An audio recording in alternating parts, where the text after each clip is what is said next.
becomes now the accused, Richard Allen, by and through counsel, Andrew J. Baldwin and Bradley A. Rozzi, and files his memorandum in support of his request for a Franks hearing.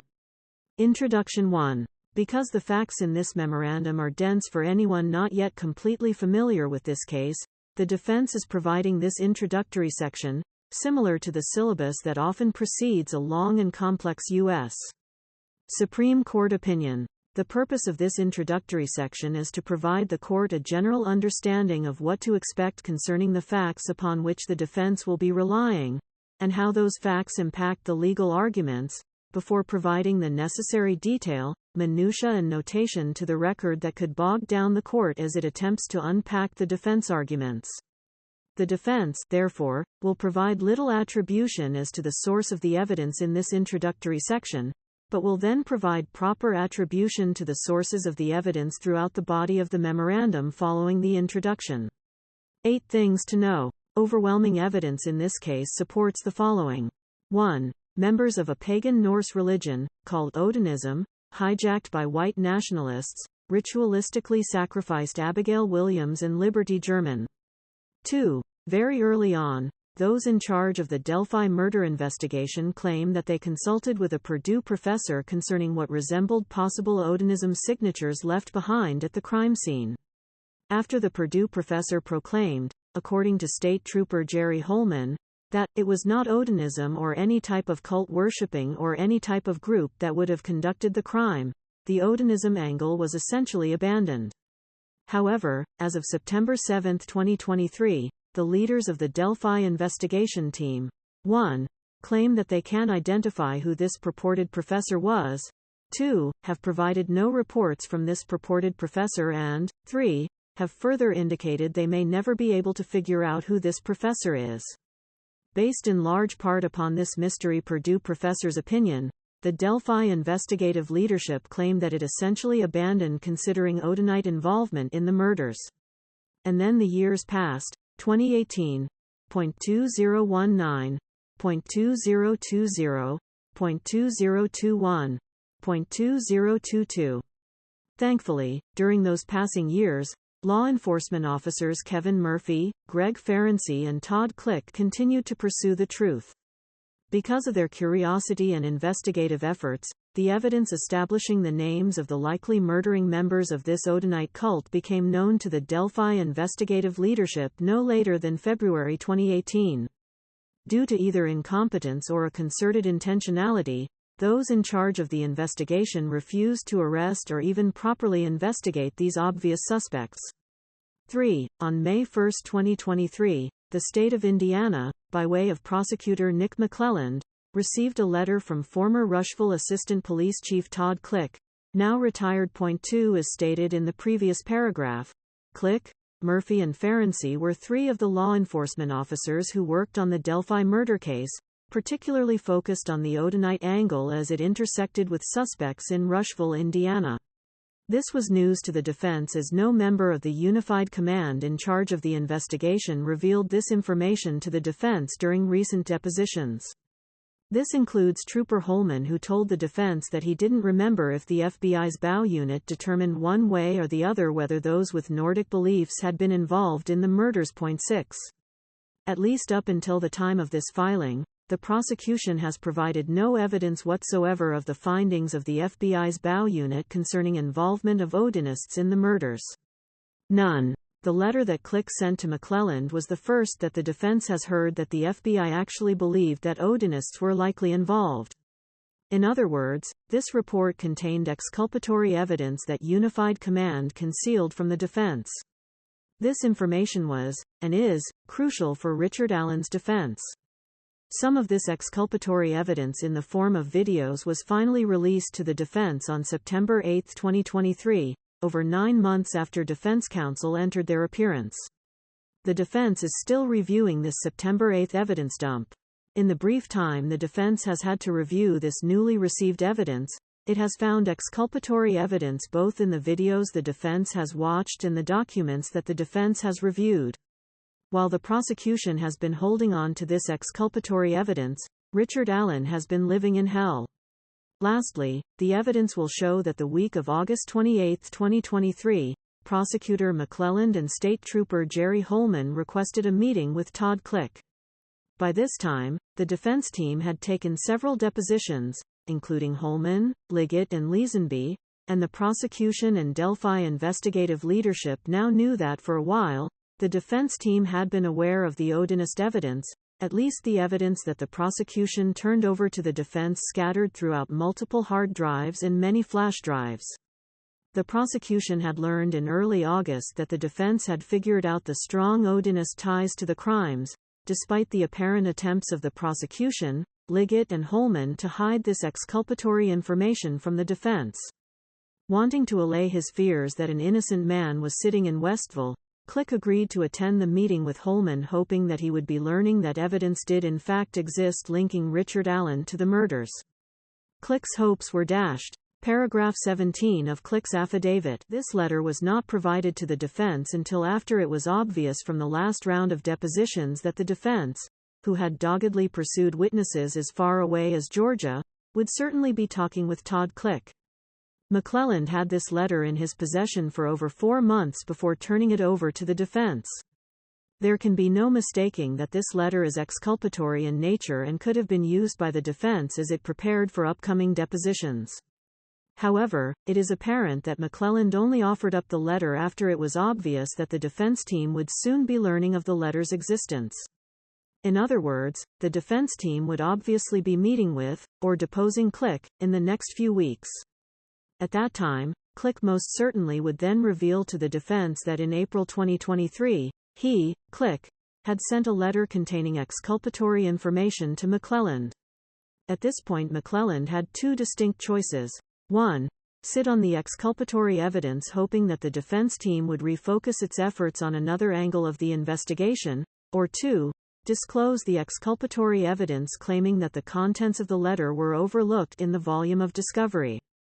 He chose the latter. Unfortunately for the state, neither approach explains away the fact that Click specifically directed the letter to McClelland himself, and further, Click was so determined to ensure his information was consumed by McClelland, that he directed the information directly to McClelland, via certified mail. The letter is stamped, received May 1, 2023, Carroll County Prosecutor. Click's report landed at Ground Zero, a prosecutor's office with no more than 2 full-time prosecutors and a handful of full-time staff members, at best. Could this exculpatory evidence have been completely overlooked? Not plausible. Not only did the prosecution withhold that letter from the defense, but law enforcement also withheld several other exculpatory pieces of evidence, including an 85-page compilation of reports by Click prepared in 2019 and several videos containing statements that support the defense theory of Richard Allen's innocence. This 85-page report detailed the investigative work performed by Click, Ferenczi, Murphy, and others, including the FBI. According to the summary of Click's investigation that he attached with his letter, the Behavioral Analysis Unit, BAU, of the FBI determined that the individuals responsible for the homicides were involved in Nordic. Upon directing the letter to Mr.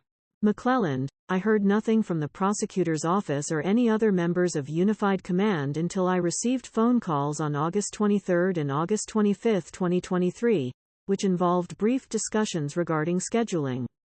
During these phone calls, it was requested that I meet with Trooper Holman during the week of September 4, 2023.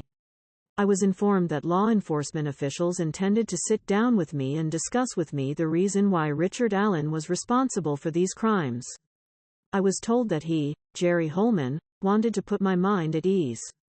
However, during the meeting with Detective Holman and a second detective whose name I am unfamiliar with, there was no discussion or offerings as to why they believed Richard Allen was guilty of the charged crimes.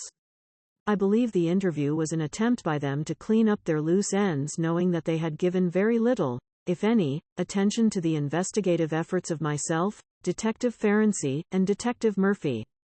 Emphasis added. 4. Not only did Carroll County Sheriff Tony Liggett fail to include all this Odinite information in his October 13, 2022, affidavit for search warrant, and not only did McClelland and the Unified Command withhold exculpatory evidence, Liggett also concealed damaging witness statements that devastate Liggett's timeline.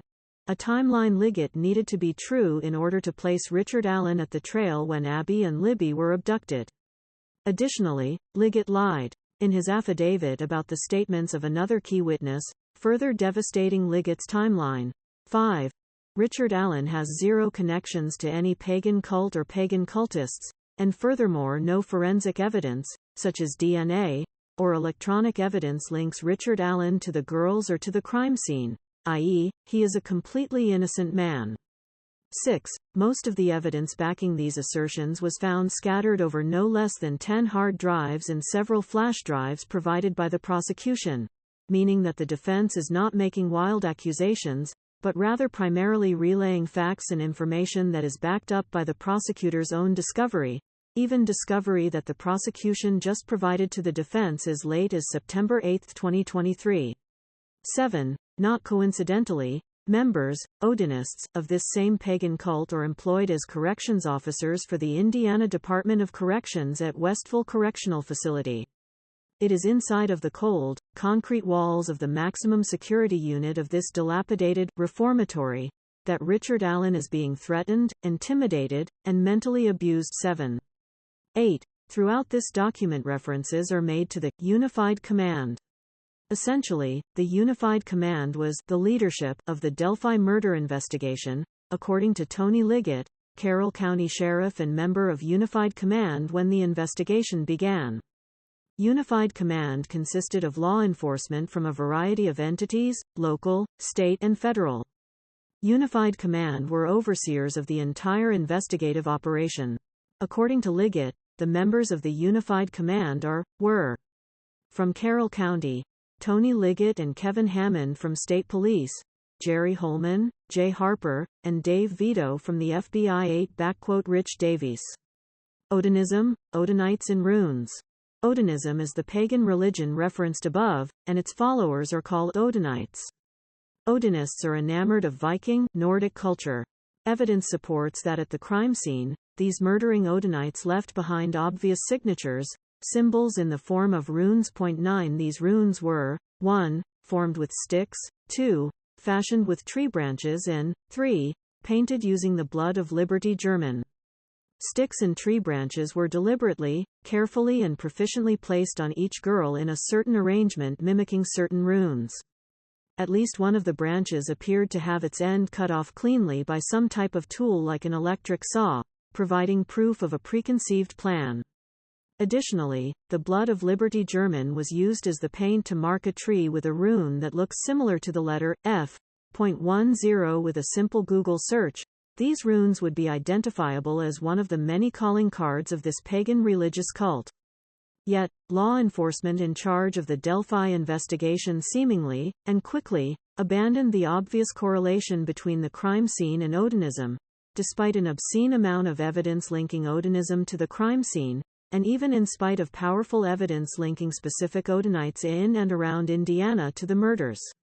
Also, the court will learn in his affidavit for search warrant that Sheriff Liggett failed to inform Judge Diener that nothing, absolutely nothing, links Richard Allen to Odinism or any religious cult. 11. Also, no forensics, such as DNA, no electronic data extracted from his computers or phones or from his social media links Richard Allen to the crime scene. Additionally, nothing links Richard Allen to any of the Odinite suspects, the same Odinite suspects that evidence strongly supports sacrificed Abby and Libby in some sort of pagan ritual. Richard Allen had nothing to do with this crime, but rather is an innocent man, a patsy for the police, arrested 26 days before an election. Failure to pursue the Odinist links. Law enforcement's failure to actively pursue the obvious links between the crime scene and Odinism is confounding. It is even more confounding when days and weeks after the murders, a particular Odinite from Logansport named Brad Holder posted on social media images mimicking the very runes found at the crime scene, a crime scene unreleased and unknown to the general public even to this day. Who was Brad Holder? He was an Odinite whose son, Logan, had been dating Abby. Brad Holder's social media posts seemingly taunted the very police that refused to fully investigate him. The defense believes that the court will be shocked at the number of clues or Easter eggs, both before and after the murders, that Holder openly posted on his Facebook page that pointed the finger to his involvement in the murders. However, a fact that is simply mind-blowing to the defense is that Brad Holder was never considered a suspect in the murders of Abby and Libby. State Trooper Jerry Holman, one of the law enforcement officers in charge of organizing and investigating the Delphi murders, claimed in his August 10, 2023 deposition that Brad Holder was not really ever a suspect. 12 Police reports written near the time of the murders reveal that Jerry Holman is telling the truth. Brad Holder was cleared as a suspect quickly, on March 16, 2017.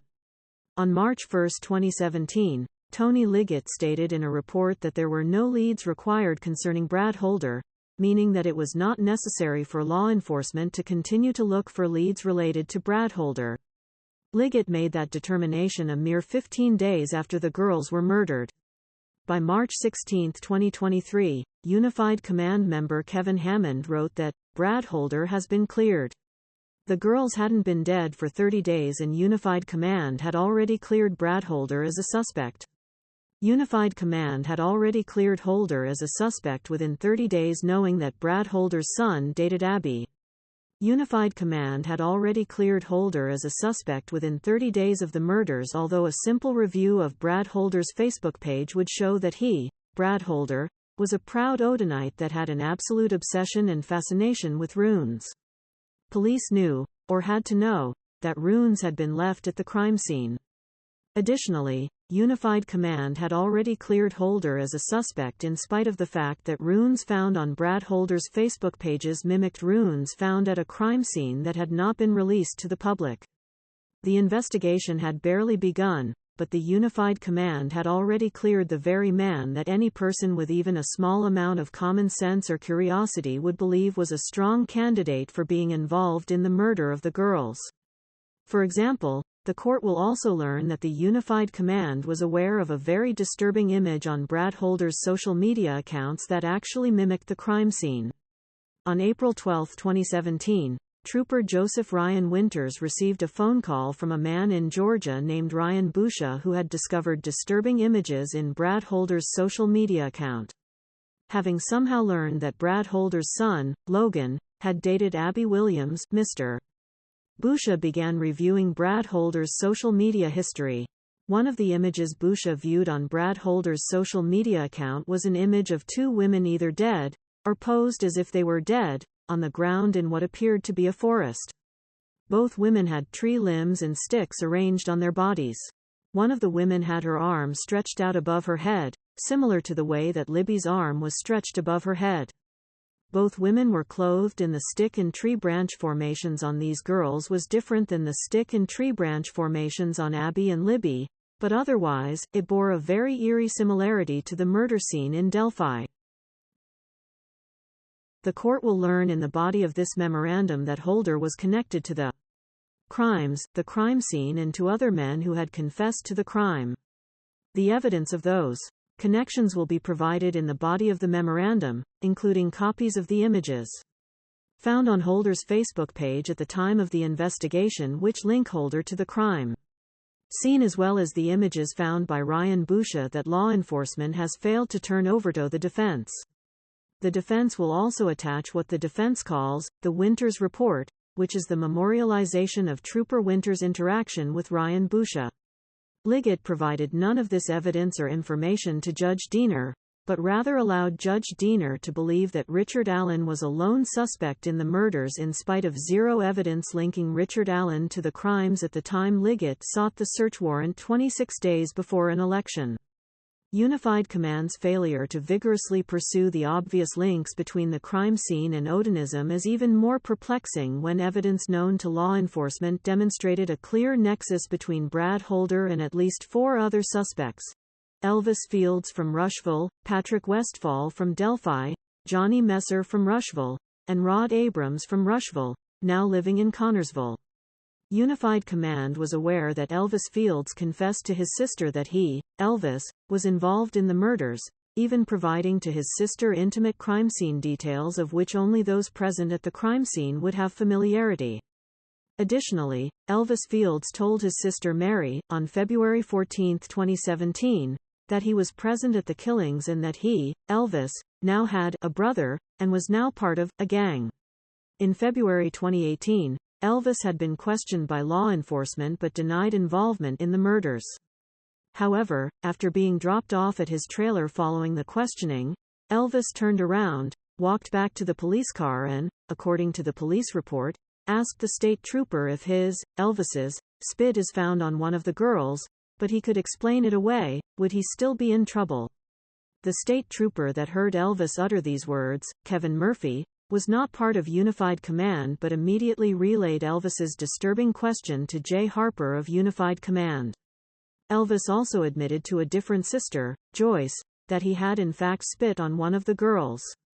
Elvis told Joyce that he, Elvis, was on a trail and a bridge. Ryan Boucher had no knowledge of the actual crime scene.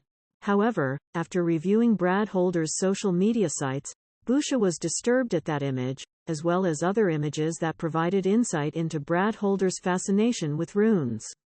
Believing that the disturbing images may be something of interest to those investigating the Delphi murders, Mr. Boucher contacted Toby Leesenby, who at the time was the sheriff of Carroll County. Leesenby quickly rebuffed Boucher, telling Boucher that Holder was not a suspect. Undeterred, Mr. Boucher contacted the state police where he ended up talking to Trooper Joseph Ryan Winters. After their conversation, Winters memorialized the interaction and placed the images provided by Boucher into a Dropbox account. After creating the report, Winters then discussed his findings, face-to-face, with Jerry Holman of Unified Command. The body of this memorandum will provide details of that interaction. In his report, Winters requested law enforcement to re-interview Brad Holder. The defense does not believe Unified Command ever followed up on Winters' request. It should be noted that the disturbing images found by Boucher in Georgia and placed in a Dropbox by Winters were not, and have still not, been provided to the defense. In his recent deposition, Winters said that he had attempted to locate the images but was unable. However, because of the potential importance of those images to Richard Allen's case, the defense team located Boucher and then traveled to Georgia to meet with Boucher. Those images are now in the possession of Richard's defense team, who then provided those images to law enforcement. Again, these were important images that law enforcement failed to turn over to the defense. Instead, the defense located these images in Georgia and then turned them over to the very people who had the obligation to provide them to the defense. Unified Command, which included Tony Liggett, who drafted the affidavit for search warrant, was fully aware of the mimicked crime scene on Brad Holder's social media, as well as other posts that mimicked the exact runes found at the crime scene, but failed to do anything about it, and failed to inform Judge Diener of this obvious suspect, Brad Holder, and all of the evidence that existed against Holder, making him a prime suspect. With 2 girls that were killed and that he was going away for a long time, Elvis's alibi for February 13, 2017, was also probably flawed. State troopers who weren't part of Unified Command determined that Elvis's roommate concocted a story concerning Elvis's whereabouts on February 13, 2017. This roommate is named Rod Abrams. Abrams told a story claiming on February 13, 2017, that he, Rod Abrams, Elvis Fields and a man named Ned Smith were visiting a sick friend in Muncie. Unfortunately for Rod Abrams, this story conflicted with the story that Elvis Fields told law enforcement as to his, Elvis's, whereabouts on February 13, 2017. These shady alibis were relayed to Unified Command. These shady alibis will be further explained in the body of the memorandum. Furthermore, Unified Command knew that on February 1, 2018, Elvis's sister passed a polygraph examination when asked if she were telling the truth about what Elvis had confessed to her. Unified Command's failure to vigorously pursue the obvious links between the crime scene and Odinism is even more inexplicable when evidence known to law enforcement included information about another Odinite named Patrick Westville, who was living in Delphi very close to the murder scene on February 13, 2017. Evidence known to Unified Command included the fact that fellow Odinites, Patrick Westville and Brad Holder, were close friends as late as January 21, 2017. However, that friendship ended very abruptly in February 2017. The schism in their friendship resulted from a fight that occurred between Holder and Westville in February 2017 where he, Holder, and Westville were in the woods, near a river conducting a ritual. One of them said or did something the other did not agree with and they no longer talked to each other. The river was near Patrick's house. An intoxicated Brad Holder shared this disturbing information with his ex-wife, Amber Holder. Amber Holder then relayed this disturbing information to law enforcement who were not a part of Unified Command in 2019. These officers then relayed this disturbing information to Unified Command. Liggett concealed this information from Judge Diener. In 2019, Unified Command learned that in a totally different conversation with his ex-wife, Brad Holder pointed the finger away from himself and directly at Patrick Westville, as being the person actually responsible for the murders of Abby and Libby. According to police reports, Brad Holder told his ex-wife, Amber Holder, that Westville and his people killed Abigail Williams and Liberty German because one of their mothers was mixing with other people outside the mother's race. Furthermore, Unified Command was aware that Brad Holder had told Amber that, "I can only protect you so much if you keep asking questions." Brad Holder further told his ex-wife Amber that Patrick Westville had many people backing him, Westville, up and that Westville also had powerful friends. Liggett knew of this information for more than 3 years before Liggett sought a search warrant for Richard Allen's house, yet Liggett never shared that information with Judge Diener. Additionally, Westville provided a very weak alibi as to his whereabouts on February 13, 2017. Westville told law enforcement that he, Westville, was at home the afternoon of Monday, February 13, 2017. The defense is unaware of any search warrant that Liggett sought to enter Westville's house or whether Unified Command instructed law enforcement to knock on a single neighbor's door to verify Westville's alibi. Unified Command's failure to continually pursue the obvious links between the crime scene and Odinism is even more disturbing when evidence known to law enforcement included information about another Odinite named Johnny Messer from Rushville. Johnny was a recruiter for the Odinites and was also the connective tissue between the Odinites from the Delphi area, Brad Holder, Patrick Westville, and the suspects from the Rushville area, Elvis Fields and Rod Abrams. Delphi is located 126 miles from Rushville. Law enforcement knew that Johnny Messer was friends with Brad Holder and Patrick Westville. Law enforcement also knew that Messer was acquaintances with Elvis Fields and Rod Abrams. Unified Command theoretically could claim, and actually appear to be claiming, that this connection is simply a bizarre coincidence. However, Unified Command not only knew that Elvis Fields, Rod Abrams and Brad Holder, Patrick Westville shared a common acquaintance, Johnny Messer, but also that Elvis Fields and Brad Holder followed each other on Facebook and even mimicked each other's Facebook pages, with Elvis Fields actually recreating the photos that Holder posted on his, Holder's, Facebook page. Shockingly, at his August 10, 2023, deposition, Unified Command member, Jerry Holman, claimed that he did not even know who Johnny Messer was, nor what the evidence showed of Messer's possible role in the murders of Abby and Libby. It is additionally infuriating that Johnny Messer was cleared as a suspect in the murders when considering these facts. Johnny's ex-girlfriend, Taylor Hornaday, told police that Johnny Messer and Patrick Westville were like brothers. She also told police that she had allowed Johnny to borrow her car on or around Valentine's Day 2017 and that Johnny drove her car, up there, to hang with his Vinlander 13 friends. When he returned her vehicle, it had dried blood over one side of it. Johnny Messer refused to discuss the details of how the blood got there. Johnny Messer's ex-girlfriend further stated that it took her several car washes to finally remove the blood. Meanwhile, Messer has claimed that he had never, not once in his life, been to Delphi, home of his brother, Patrick Westville, and near the home of his other Odinite brother, Brad Holder. Messer's ex-girlfriend also told law enforcement that Brad Holder and Johnny Messer were two of the most violent people she knew and were fully capable of having been involved in the murders. Johnny Messer's ex-girlfriend further stated that a motive for their involvement in the murder of Abby and Libby might be the concept of blood in and blood out, which means social acceptance into their secret circles. All this information was relayed to Liggett and the Unified Command team, yet Unified Command provided no guidance as to what to do to capitalize on this information in order to work towards solving the murders. Additionally, Unified Command learned that Johnny Messer's ex-girlfriend had been listening to and recording Johnny Messer's phone calls. Police secured the phone and listened to 3 phone calls involving Johnny Messer. In 2 of those phone calls, Messer was offering money to other people to find someone so they can be injured or killed. The 3rd call involves Messer bragging about holding a subject hostage and shooting them at his house. Essentially, Unified Command said, "Nothing to see here," regarding Johnny Messer and issued no search warrants for his home.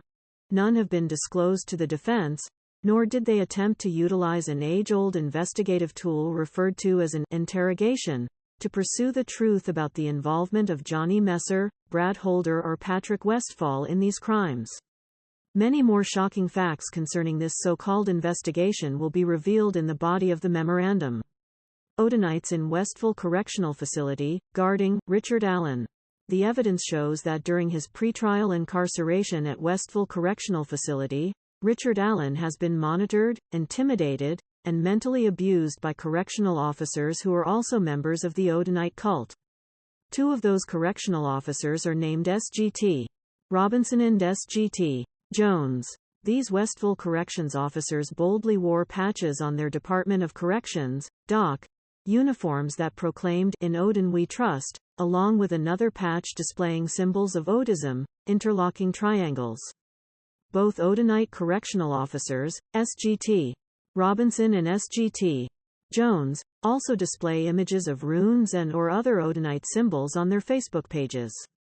As recently as June 25, 2023, for example, Odinite SGT Robinson openly displayed a photograph of his Odinite altar on his Facebook page. A similar altar can be found on the Facebook page of Brad Holder. Beginning at least on April 3, 2023, SGT Jones and SGT Robinson wore their Odin patches when the defense team visited Richard Allen. However, SGT Robinson's and SGT Jones's brazen display of their Odinites patches came to an end on August 17, 2023. What changed? Why suddenly did they no longer display their Odinite patches beginning on the August 17, 2023, visit between Richard Allen and his defense team? Here is your possible answer. It was not until an August 10, 2023, deposition of Trooper Jerry Holman that Richard Allen's defense team finally revealed to the prosecutor and to Unified Command that for many months they, Richard Allen's defense team, had been fully aware of the strong evidence linking Odinism to the murders. It was also at the August 10, 2023, deposition that the Unified Command learned that Richard Allen's defense team was not only aware of this information, but also intended to expose the linkage of Abby's and Libby's murders to Odinism and would also be revealing the names of the Odinists at trial. At that deposition, Holman and the prosecutor also learned that the defense team obviously intended on exposing the Unified Command's utter failure in pursuing the Odinist suspects, in spite of the powerful evidence of Odinites' involvement in the murders.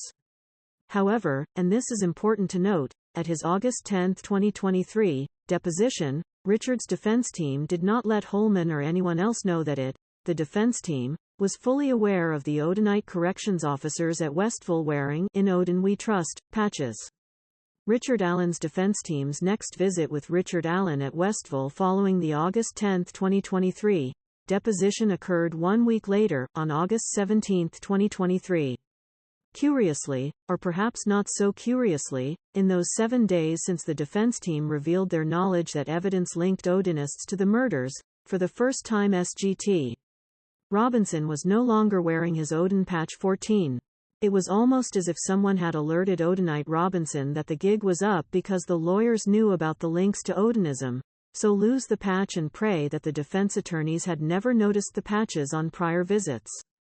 Unfortunately for Westville and Unified Command, Rick's defense team absolutely noticed the Odinite patches worn by SGT Robinson and SGT. Jones beginning April 3, 2023. Furthermore, Rick's defense team absolutely noticed the conspicuous absence of SGT. Robinson's Odin patches following Trooper Holman's realization that Rick's defense team was fully aware of the connection between the murders and Odinism, as well as the failure of the Unified Command to follow through on the evidence that linked the murders to Odinism. The court will also learn in the body of this memorandum that SGT. Jones and SGT. Robinson were seemingly always by Richard Allen's side during most, if not every, visit. Normally, corrections officers, usually SGT. Robinson and/or SGT. Jones, were within earshot of every conversation between Richard and his attorneys and between Richard and his wife, close enough that Richard would have to be worried about any conversation with his attorneys and with his wife being overheard by SGT. Robinson and SGT. Jones or other corrections officers. Beginning on April 3, 2023, and for several visits thereafter, the Westville correction officers even videotaped attorney visits between Richard and his defense team. Most of the time, if not every time, it was SGT. Jones or SGT. Robinson bringing the handheld camcorder to the visit. Corrections officers even required that Richard Allen be positioned facing the window where the corrections officer was videotaping the attorney visits with the handheld camcorder. This positioning of Richard Allen's body would allow the corrections officers to videotape Richard Allen's mouth as he talked to his attorneys. Richard would therefore not be able to privately discuss anything with his attorneys, such as, "The guards are telling me that my wife and family will be killed unless I call my wife and tell her that I killed those girls." 15 Instead, a mentally defeated Richard Allen would continually mutter to his defense team at every visit these types of general questions. Is my wife alive? Is my family alive? Is my wife safe? Is my family safe? At one such meeting with his attorneys, Richard Allen mumbled in a somewhat incoherent fashion that Odinites were threatening him. It would be important to know that Richard Allen's defense team had never mentioned the words Odinites or Odinism or informed Richard Allen that evidence suggests that Odinists murdered Abby and Libby until August 25, 2023, when his defense team, in the presence of his wife, who was visiting with Rick in the prison, first discovered the exculpatory Odin-related evidence to Rick. Rick's defense team felt that having him remain unaware would hopefully keep Rick a bit safer. Due to Rick's weakened mental state and the concern that he might unwittingly discuss his attorney's strategy to SGT. Jones and SGT.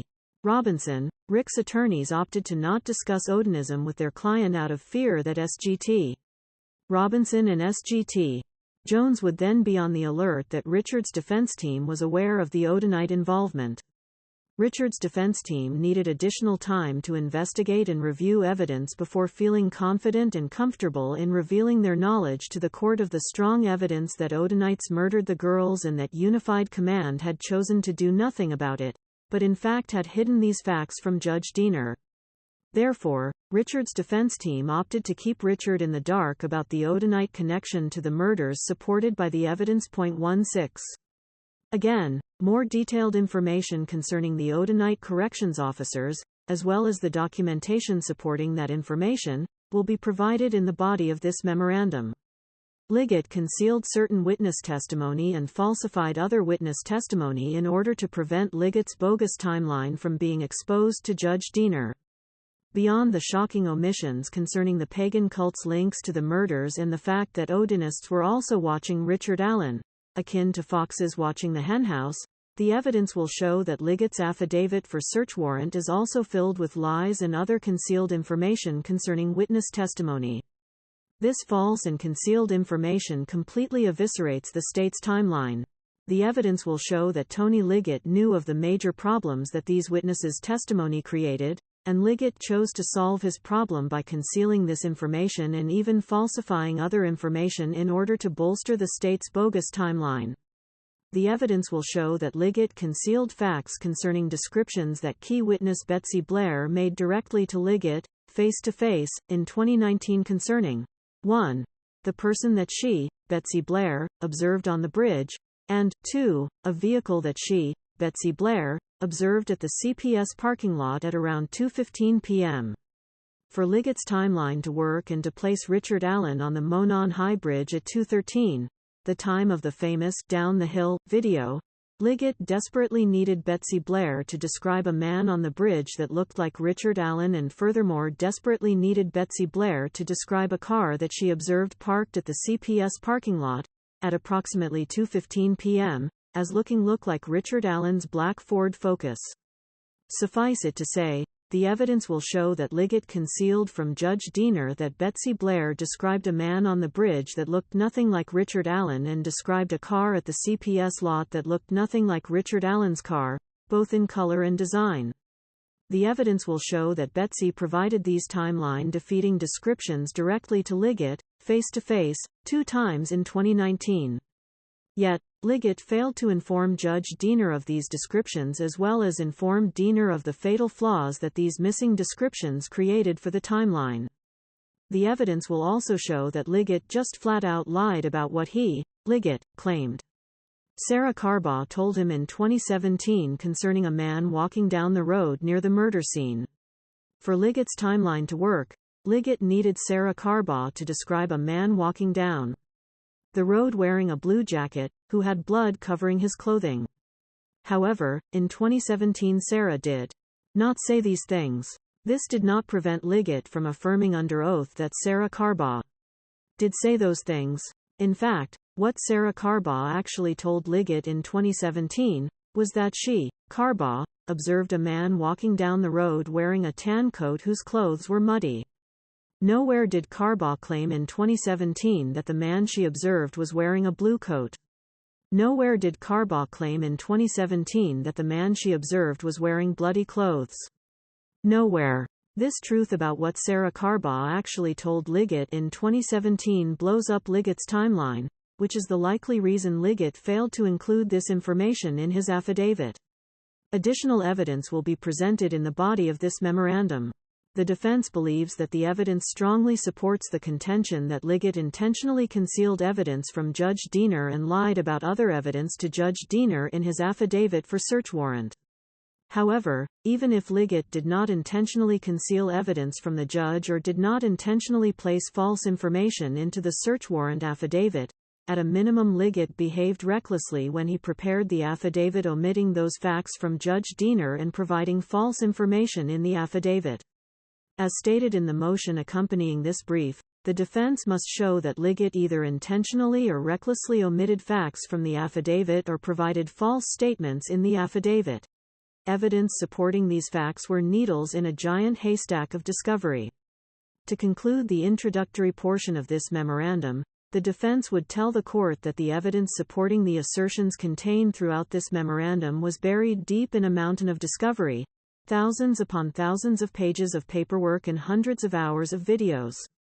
But not buried deep enough. The court will know at the conclusion of this memorandum that the defense is not inventing, fabricating, or exaggerating these facts, no matter how crazy those facts may appear. Richard Allen's defense team is attaching to this memorandum the supporting documentation that provides proof that these facts are true. This memorandum will consist of 5 parts. Part 1 will be a description of the crime scene. This description will provide important and necessary context that will allow understanding for the rest of the memorandum and will also provide insight into the preposterous claim by Sheriff Liggett that one, and only one, person was responsible for these murders. This will be important as Sheriff must claim that Richard Allen acted alone in order to dispel the massive evidentiary foundation that supports the likelihood that the pre-planned abduction and ritualistic murder of Abby and Libby required multiple Odinites in order to succeed. Part 2 will detail the evidence that connects the Odinites to the murders. Tony Liggett concealed this evidence from Judge Diener when Liggett prepared and signed under oath his affidavit for search warrant. This section is long, detailed and factually dense, especially for those not living and breathing this case. At the beginning of Section 2, Defense Counsel has provided a Delphi murder infographic, a veritable visual representation of the major players mentioned in this memorandum, as well as a list of names, and the relevance of those names, found in the memorandum. These documents are offered as reference tools for assistance in unpacking these dense facts, Part 3 will detail the information that confirms that Tony Liggett concealed evidence in his search warrant affidavit concerning statements of Betsy Blair and fabricated statements in his search warrant affidavit concerning Sarah Carbaugh.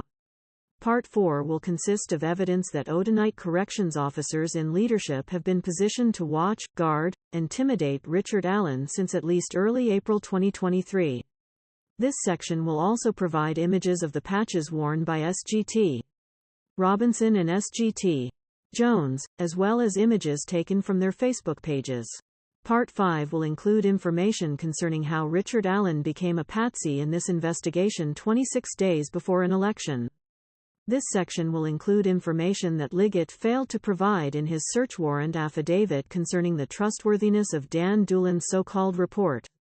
Part V will also address the complete lack of evidence that linked Richard Allen to the murders, including an analysis of the weak evidence that Liggett relied on in his affidavit as he, Liggett, attempted to persuade Judge Diener that evidence of the murders would be found in Richard Allen's home. Part 1. The crime scene. When members of a search party found the girls in the late morning of February 14, 2017, Abby and Libby had been missing for approximately 22 hours. The scene was ghoulish. Libby was found at the base of a tree with 4 tree branches of varying sizes intentionally placed in a very specific and arranged pattern on her naked body. Libby was positioned flat on her back, with her left arm stretched above her head touching the base of the large tree. Libby's right hand was covered in blood.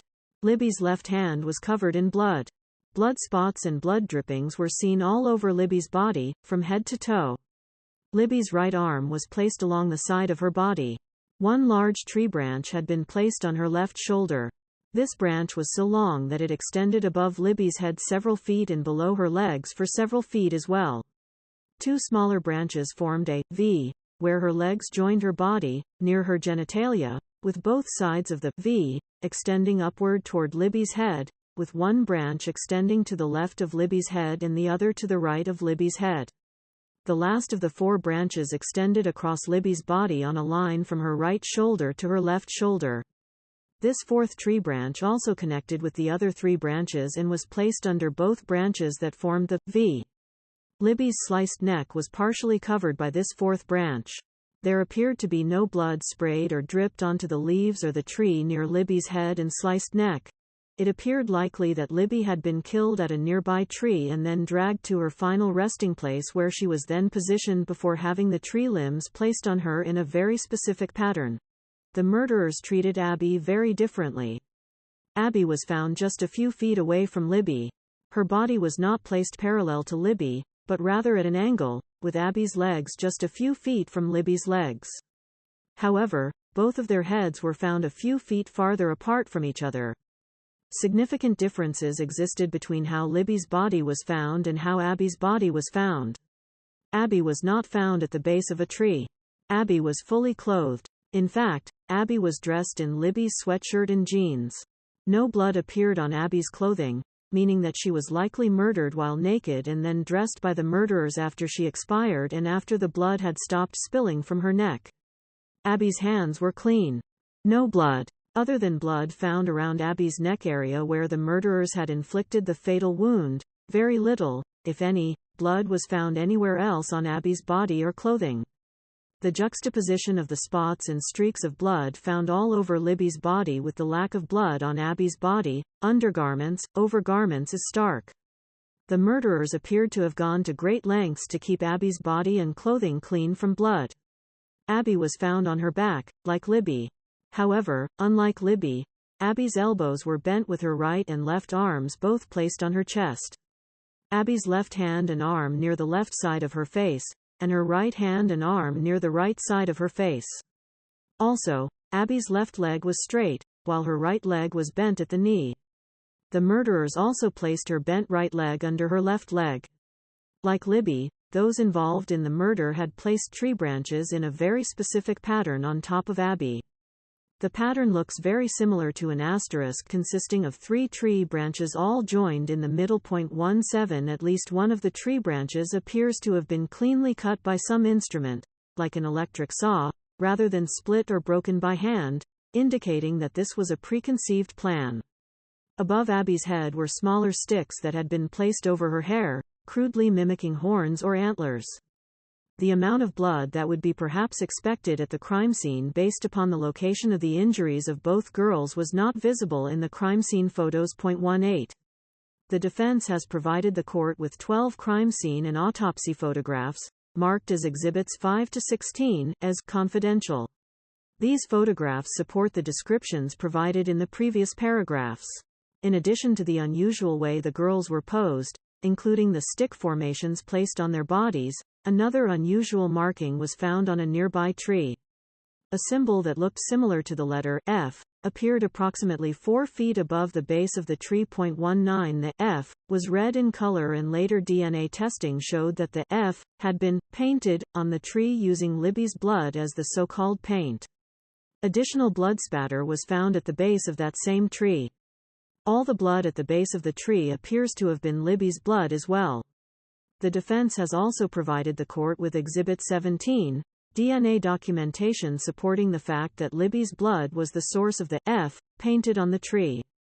Said exhibit is marked as confidential. The defense has also provided 2 photos of this F found on the nearby tree, hereinafter called the F tree, Exhibits 18 and 19, marked as confidential. Defense is also providing a photo of the F tree from a wider angle for the court to have perspective as to where the F tree is located relative to the bodies. That confidential photo has been marked as Exhibit 20. Under Abby's left lower back, a shoe was found.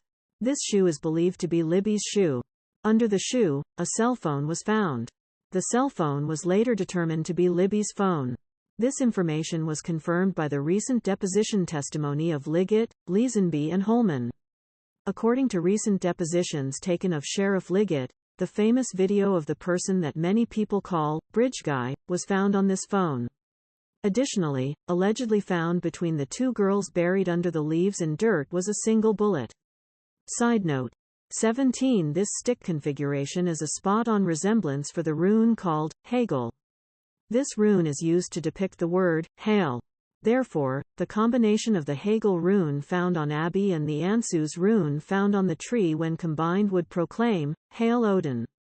This sentiment, Hail Odin, was one of the many Easter eggs Brad Holder left behind on his Facebook page on multiple posts. 18. The defense team speculates that because of the lack of blood visible in the crime scene photos, especially concerning Abby, that the murderers may have saved the blood to be used in future rituals.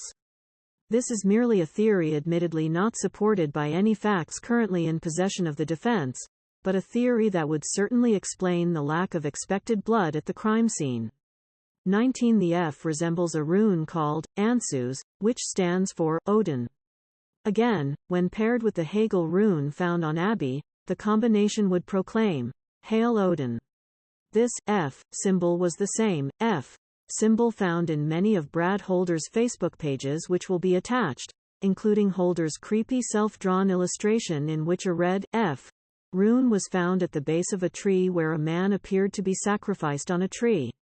The defense has provided 2 photos of the shoe and cell phone found under Abby's legs and marked them as Exhibits 21 and 22 and have been filed confidentially. Also, the defense has provided 3 photos of a bullet purportedly found in the ground between Abby and Libby and marked these photos as Exhibits 23, 24, and 25.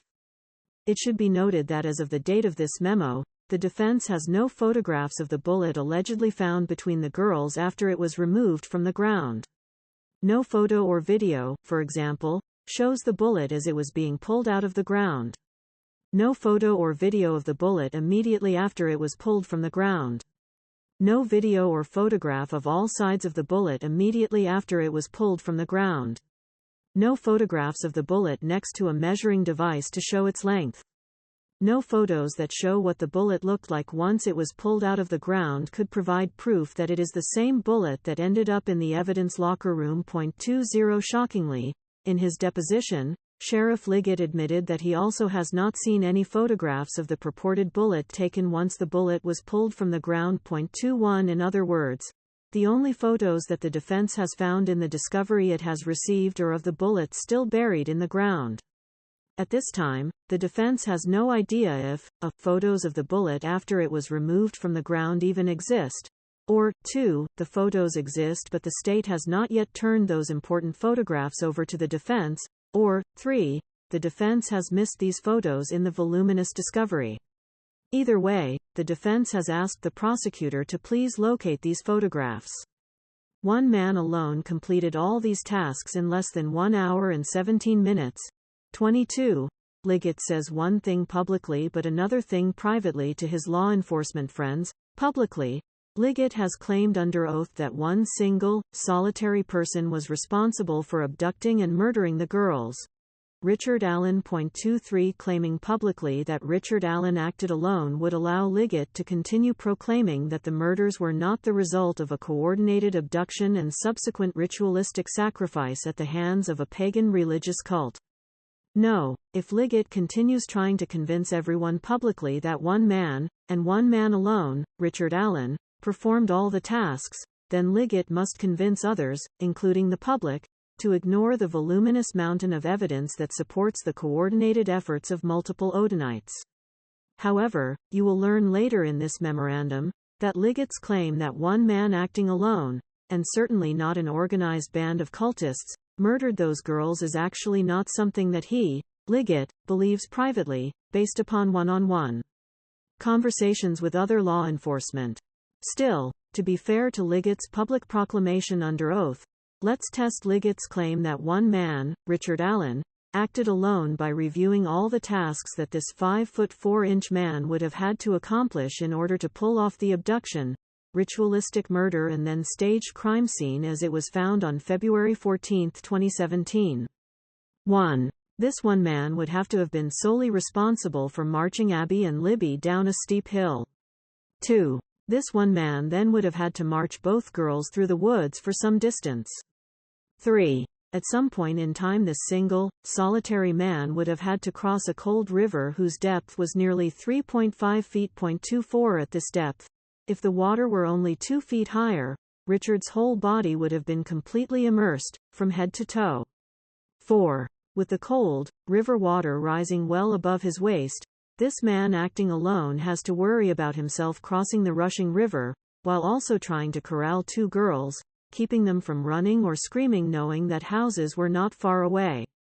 5. This man, on his own, would have had to then march the girls up to the site of the murders while all 3, because of the depth of the water, were wearing undergarments, pants, shirts, jackets, socks and shoes that were drenched with water from the river crossing. 6. Once he and the girls arrived at the murder scene, this single, solitary person then somehow would have had to subdue either Abby or Libby in rope or some other restraining device in order to have the ability to kill the unsubdued child without fear that the other child would run away or scream. 7. Because of the lack of blood on the girls' clothing, each child would have had to have been completely disrobed before the single, solitary man sliced his first victim's neck, so the man acting alone either asked each child to disrobe or he assisted in the disrobing.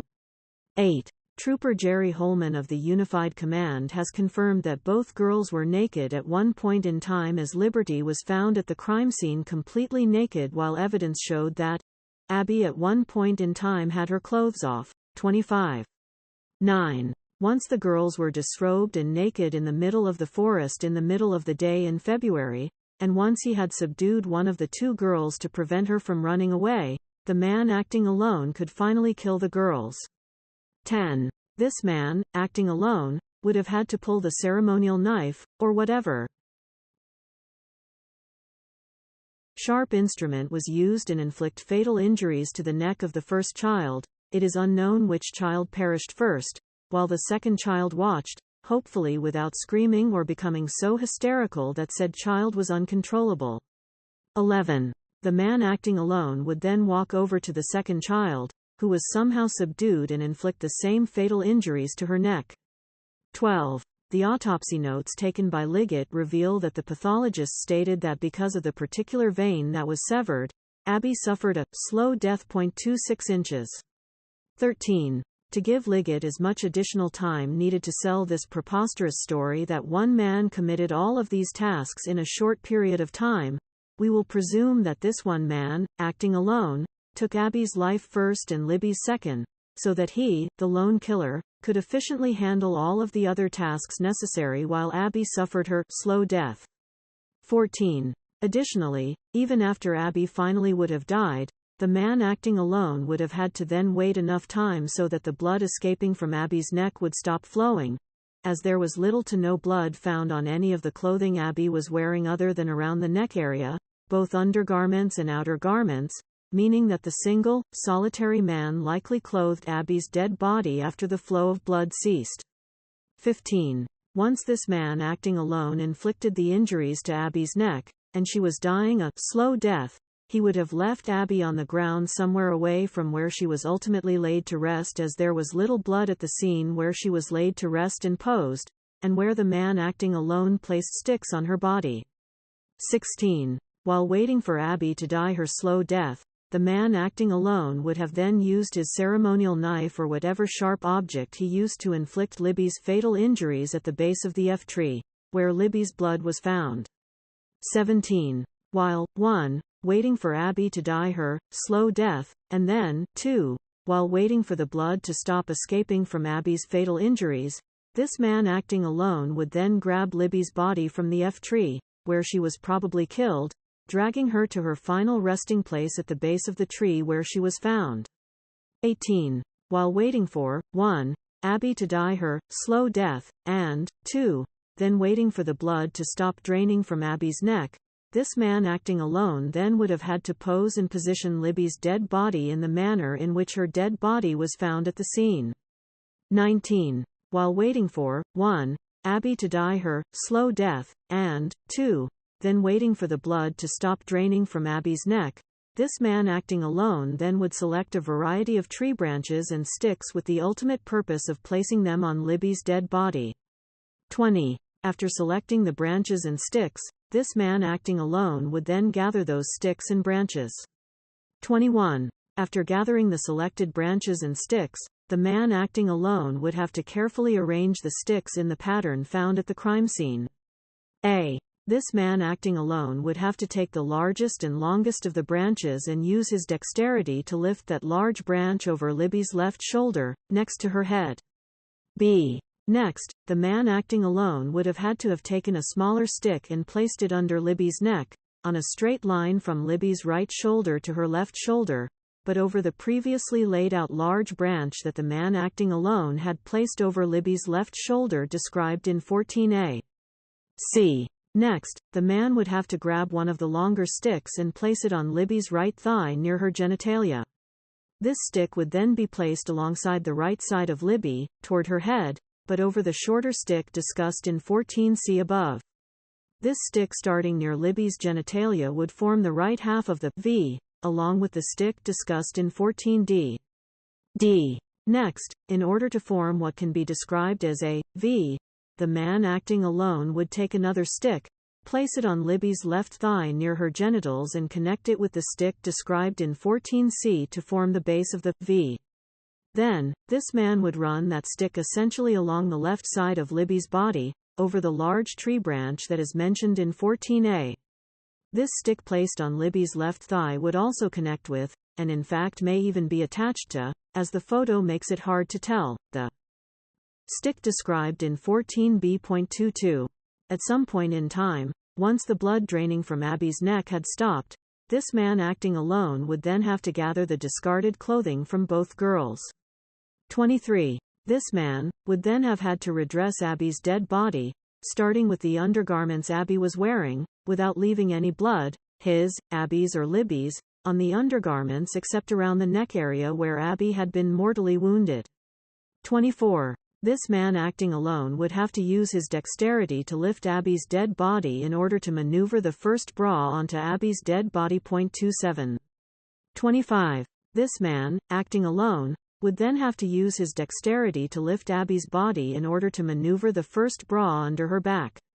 26. This man, acting alone, then would have to use his dexterity to secure this black bra onto Abby. 27. This man acting alone would then have to locate the second bra that Abby was wearing. 28.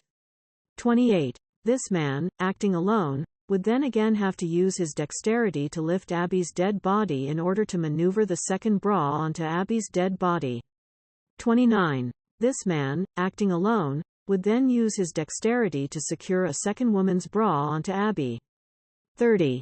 Once both bras were secured onto Abby's dead body, this man acting alone would have to locate the pink shirt that Abby was wearing underneath the sweatshirt. 31. Once the pink shirt was located, the man acting alone would likely have positioned Abby's arms above her head to make it easier to place the pink shirt onto Abby's dead body. 32. Once Abby's arms were positioned above her head, then the man acting alone would have to place the opening at the bottom of the pink shirt just above Abby's outstretched arms. 33. Once the bottom opening of the pink shirt was positioned just above Abby's outstretched arms, the man acting alone would have to use his dexterity by lifting Abby's left arm and placing it into the pink shirt. 34. Once the man acting alone maneuvered Abby's left hand and left arm through the bottom of the pink shirt, he would have to use his dexterity to move Abby's left hand and left arm toward the left armhole of the pink shirt. 35. Once the man acting alone had used his dexterity to maneuver Abby's left hand and left arm toward the left armhole in the pink shirt, he would have had to use his dexterity to pull the left arm through the left armhole on the pink shirt. 36. Once the left arm was successfully pulled through the left armhole of the pink shirt, the man acting alone would have used his dexterity by picking up Abby's right arm and placing it in the bottom entry hole of the pink shirt.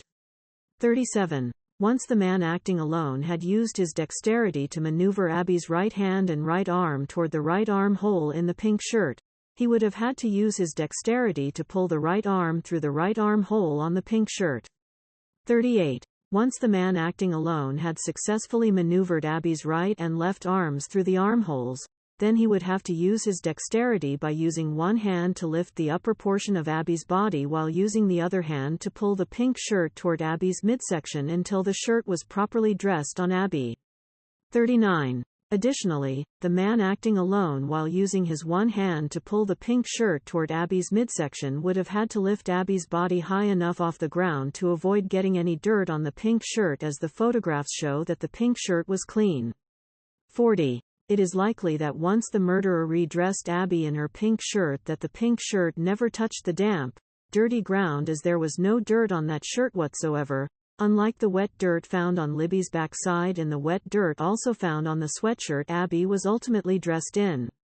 41. This would mean that once the man redressed Abby in the pink shirt that he would have likely held up the upper portion of Abby's body with one hand while grabbing the sweatshirt with the other before placing the sweatshirt on Abby. 42. In order to put the sweatshirt on Abby, once he was able to locate Libby's sweatshirt, then this man acting alone likely positioned at least one of Abby's arms above her head so as to make it easier for this man to put Libby's sweatshirt onto Abby's body. 43. Once he positioned Abby's arms above her head, this man acting alone then would have to take the opening of the sweatshirt near the outstretched arm or arms of Abby. 44. Once he positioned Libby's sweatshirt near Abby's arms, this man acting alone would have had to maneuver the left hand and arm in order to move it into the bottom opening of the sweatshirt. 45. Once he stuffed the left hand and arm into the sweatshirt, this man acting alone would have had to position the right arm into the bottom opening of the sweatshirt. 46. Once both arms had been placed into the entrance of the opening of Libby's sweatshirt, then this man acting alone would have had to use his dexterity to pull the sweatshirt down toward Abby's head, likely using one of his hands as the other was being used to prop up Abby's body so that it wasn't touching the ground, again, as the pink shirt shows no dirt. 47. Once this man, acting alone, started pulling the sweatshirt down toward Abby's head, he would also have to make sure that Abby's left arm and left hand were also being pulled inside the sweatshirt's left armhole toward the hole at the end of the sweatshirt's left sleeve. 48. Once this man, acting alone, started pulling the sweatshirt down toward Abby's head, he would also have to make sure that Abby's right arm and right hand were also being pulled inside the sweatshirt's right armhole toward the hole at the end of the sweatshirt's right sleeve. 49. Once the man acting alone had successfully guided both the right arm and left arm into their respective armholes, then this man would have to use his dexterity to lift Abby's body with one hand, while using the other hand to pull the sweatshirt down toward Abby's midsection, making sure that the sweatshirt was pulled over Abby's head. 50. Once this man, acting alone, had secured the first bra and the second bra and the pink shirt and then sweatshirt onto Abby's dead body, then he would have had to locate Libby's jeans which were found on Abby. 51. Once this man, acting alone, had located Libby's jeans, this man acting alone would then have had to place the opening of Libby's jeans at Abby's feet. 52. Once he placed the opening of Libby's jeans at Abby's feet, this man acting alone would then have to have used his dexterity to lift Abby's feet from her dead body enough off the ground in order to start the process of maneuvering Libby's jeans onto Abby's dead body. 53. First, this man acting alone would have lifted either the right or left leg and foot into the opening of the jeans. 54. Next, the man acting alone would have lifted the remaining leg and foot into the opening of the jeans. 55. Once he was able to position Abby's feet into the openings of Libby's jeans, then this man acting alone would have to use his dexterity to lift Abby's hips and legs in order to maneuver the jeans up Abby's dead body. 56. Once the man acting alone was able to maneuver the jeans several inches toward Abby's midsection, he would have to continue to readjust by lifting the body with one hand while grabbing the jeans and pulling them toward Abby's midsection with the other hand. 57. This man, acting alone, would continue this adjustment and readjustment, using both of his hands until the jeans were ultimately completely on Abby's dead body. 58. Once this man acting alone had successfully completed the task of dressing Abby in the first bra, the second bra, the pink shirt, Libby's sweatshirt and jeans, he would then have to locate Abby's Converse tennis shoes. 59. Once the man acting alone had located Abby's black Converse tennis shoes with white laces, he would have used his dexterity to lift Abby's left leg with one hand, while using the other hand to place Abby's tennis shoe on her left foot. 60. Once the man acting alone had completed the task of placing Abby's left Converse tennis shoe with the white laces back onto Abby's left foot, he would have to grab Abby's other tennis shoe, the right tennis shoe. 61. Once the man acting alone had grabbed Abby's right tennis shoe, he would have used his dexterity to lift Abby's right leg with one hand, while using the other hand to place Abby's right Converse tennis shoe onto Abby's right foot. 62. Once the man acting alone had placed both shoes on Abby's feet, he would have had to locate the right twigs, sticks that could be fashioned into antlers, horns. 63. Once those sticks, twigs are found, then the man acting alone would have to lay the twigs, sticks over Abby's hair so that they cross and crudely resemble antlers. 64. Since there appeared to be no blood on Abby's tennis shoes and other clothing, other than around the neck area, this man acting alone must have been extremely careful to avoid any of the blood that came out of Abby's neck, as well as Libby's neck. 65.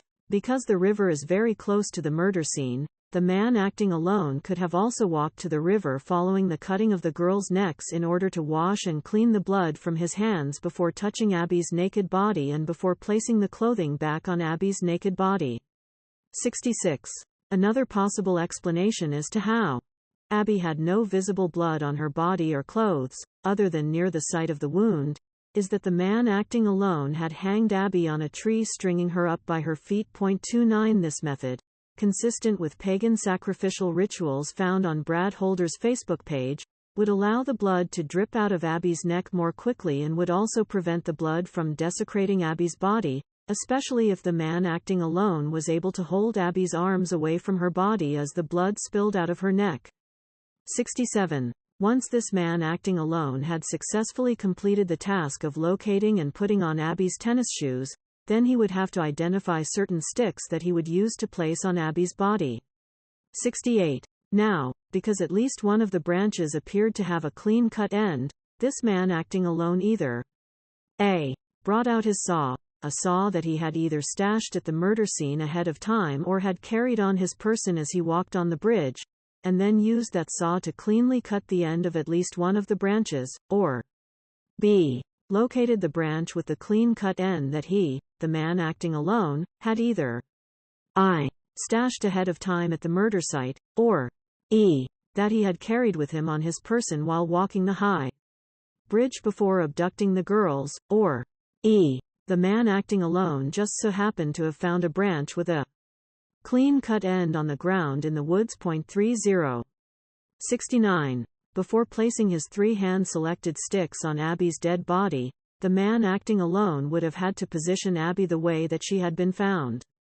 70. First, the man acting alone would have grabbed Abby's right hand and bent it at the elbow toward Abby's face, so that the arm was resting on Abby's chest with Abby's right hand near the right side of her face. 71. Next, the man acting alone would have grabbed Abby's left hand and bent it at the elbow toward the left side of Abby's face, with the arm and hand resting on Abby's chest, with her left hand near the bottom of the left side of her face. 72. Once the man acting alone positioned Abby's right and left arm the specific way that he wanted, he then would have taken Abby's right leg and bent it at the knee. 73. Once the man acting alone had bent Abby's right leg at the knee, he would have taken the bent portion of Abby's right leg, below the knee, and placed it under Abby's left leg, which was positioned in a straight line. 74. Once the man acting alone had positioned Abby's body in a way that he desired, then the man could commence placing the sticks on Abby's body.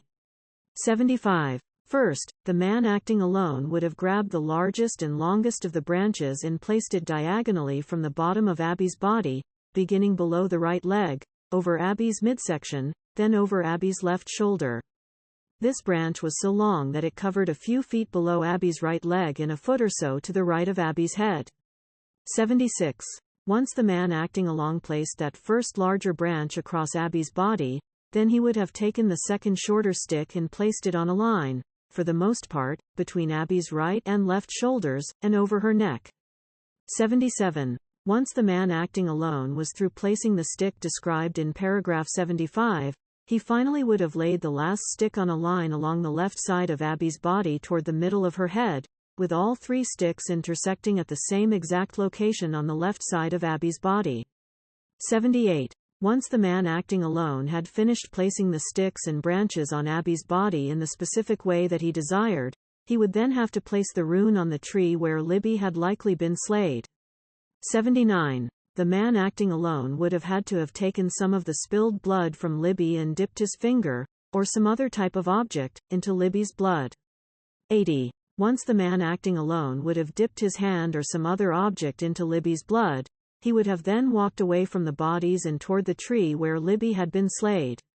81. Once at the tree where Libby had been slayed, the man acting alone would have taken his finger dripping with blood, or the tool dripping with blood, and would have painted a line, maybe a foot, long straight down the tree trunk, about 4 feet above the ground. 31. 82. Once the straight line would have been painted using Libby's blood, the man acting alone may have had to walk back to Libby's body to dip his finger into Libby's neck or to dip whatever tool he used into Libby's neck wound in order to have enough blood to finish the rune that he was painting on the tree. 83. Once he dipped his finger or tool into Libby's wound, the man acting alone would have walked over to the tree now containing the vertical line of Libby's blood about 4 feet above the ground and would have used Libby's blood to paint 2 lines horizontal to the ground to form what looked similar to an F. 84. Once the painting of the rune on the tree was completed using Libby's blood, the man acting alone would now locate certain clothing items that he did not place on Abby, but were still on the ground, including Abby's jeans. 85. Once he located those certain clothing items, he would gather them. 86. Once the man acting alone gathered the remaining clothing items, he would leave the immediate area around the crime scene and walk to the river. 87. Once the man acting alone reached the river, he would toss these clothing items into the river. 32. 88. Once the man acting alone had thrown the clothing items into the river, he would have to walk back up to the crime scene and canvass it to make sure he left nothing behind. 89. Once the man acting alone made sure that he left nothing behind, including his DNA, hair, fingerprints and shoe prints, the man would be able to leave. 90. Once the man acting alone was able to leave, after exerting all the energy needed to complete all those tasks, he would have to walk up a steep hill for several hundred yards, through some thickets and brush until he was able to get to the road, 300 north. 91. Although this man acting alone was somehow smart enough to keep his DNA, fingerprints, footprints, hair and other evidence out of the crime scene, this man acting alone was apparently dumb enough to decide to walk down 300 North in the middle of the day headed west, easily visible to the public and easily visible to anyone driving a vehicle on 300 North, like Sarah Carbaugh. 92. Once the man acting alone was able to make his way onto 300 N. to walk down the road in broad daylight open to the public, rather than in the woods under cover, this man then walked some distance westbound on 300 N. before allegedly being spotted by Sarah Carbaugh at 3:57 p.m. One man, 5 foot 4 inches in stature, handled all these tasks. From the abduction at the High Bridge, to the crossing over the cold, flowing river, to the subduing of one girl while the other is killed, to the killing of the second girl, waiting while Abby died a slow death, then clothing Abby with very little to any blood transfer on said clothing, to the arrangement of the sticks into runes, to the painting of the F rune on the tree, to the throwing of the clothing items into the river, to the departure from the crime scene, and finally, to traversing hundreds of yards through the forest and then up a steep hill, and then another 100 or more yards until finally reaching 300 North. All the while, being so careful as to not leave any DNA or other forensic evidence behind. Were all these acts committed by one man acting alone? All these things occurred between 17 minutes and 1 hour and 17 minutes after the girls heard the phrase, "down the hill," at approximately 2:13 p.m. .33 again, not plausible. At his August 8, 2023, deposition, Sheriff Liggett was adamant that one person, and one person alone, Richard Allen, was involved in the murder of Abby and Libby. 34 However, off-record Liggett doesn't believe that one man was capable of pulling off all of those tasks, especially in such a short period of time, leaving behind a crime scene with no forensic evidence. As referred to earlier, Liggett says one thing publicly under oath, but a different thing off-record to his buddies. One of those buddies is former sheriff, and now Chief Deputy Sheriff, Toby Leesenby. The day after Liggett's August 8, 2023, deposition, Toby Leesenby was subject to a deposition. When Toby Leesenby was asked at his deposition how many people he believed were involved in the murder of Abby and Libby, Leesenby provided a different answer than Liggett. He, Leesenby, indicated that, at least 2 people were involved. 35 The reasons Leesenby gave as to his belief that, at least 2 people were involved in the murders was Leesenby's belief that, it would be difficult for one individual to accomplish what occurred. When asked if any other law enforcement officers shared this perspective, Leesenby provided a surprising answer based upon what Liggett had testified to under oath the day before. Yes, at least one other law enforcement officer believed multiple people were involved in the murder of Abby and Libby, Tony Liggett. According to Leesenby's sworn statement, it was common for he, Leesenby, and Tony Liggett to have one-on-one conversations, and that Tony Liggett definitely believed that more than one person was involved. 37. Tony Liggett, who just the day before under oath claimed that only one person, Richard Allen, was involved in the murders, privately behind the scenes, was saying something altogether different in one-on-one conversations with his law enforcement friends. If a cult, consisting of more than one person in a coordinated fashion, lured the girls to the bridge, abducted the girls, and then collectively were able to perform all the tasks mentioned in the previous paragraphs, that perspective would cut against Liggett's sworn claim that the murderer acted alone. Conversely, even more problematic for Liggett, is that stating under oath what he, Liggett, actually believes, i.e., that more than one person was involved in the murders of Abby and Libby, would then lend credence to the fact that the accumulation of evidence gathered by Murphy, Ferenczi and Click strongly supports that on February 13, 2017 several men from a pagan religious cult were involved. For some reason Liggett is obviously not interested in wanting anyone, including Judge Diener, to know that the evidence strongly supports an organized pagan cult as being the killers. Therefore, sadly, it is not surprising that Liggett lied under oath when he claimed in his deposition that only one man, acting alone, murdered those girls. If Liggett had told Judge Diener that he, Liggett, believed that multiple people were involved in the crime, and if Liggett also provided Judge Diener with the massive amount of missing details of the Odinite involvement in the murders, including evidence of the Odinite's intimate knowledge of the crime scene, then there is no way Diener would have, or should have, signed the search warrant. This court will be considering whether Liggett intentionally or recklessly concealed information and intentionally fabricated facts in his affidavit for search warrant. Liggett's duplicity under oath about the number of people he felt were involved in the murders is just one of many reasons to support the belief that Liggett intentionally concealed evidence and fabricated other evidence in his sworn affidavit.